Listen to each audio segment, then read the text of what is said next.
ज्यावेळेस औरंगजेब दक्षिणेमध्ये उतरलेला आहे, 1682 साली तो दक्षिणेमध्ये उतरला, म्हणजे बुरानपूरला ज्यावेळेस संभाजी महाराजांची आणि औरंगजेबाचा मुलगा जो अकबर इथे आलेला होता, तर त्याची भेट झाली. त्याच दिवशी औरंगजेब हा बुरानपूरला म्हणजे महाराष्ट्राच्या सीमेवरती येऊन बसलेला आहे.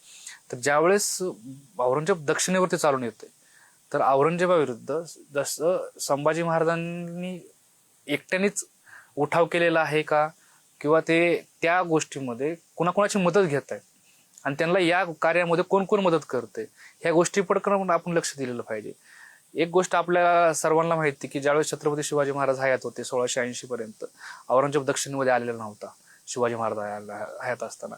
त्यानंतर संभाजी महाराजांच्या कारकिर्दीमध्ये औरंगजेब खुद्द दक्षिणेमध्ये उतरतोय आणि दक्षिणेमध्ये आल्यानंतर त्याचं एकच काम होतं की त्याला दक्षिणेतल्या जेवढ्या शाह्या आहेत, म्हणजे त्याच्यामध्ये आपलं स्वराज्य आहे, आदिलशाही आहे, कुतुबशाही आहे, किंवा कर्नाटकापर्यंत जेवढी राज्य असेल ती त्याला सगळ्या अंमलाखाली आणायची होती. पण ती राज्य आपल्या अंमलाखाली आणत असताना त्याला तेवढं यश त्याच्यामध्ये येत नव्हतं. त्याचं एकमेव कारण म्हणजे छत्रपती संभाजी महाराज आहेत.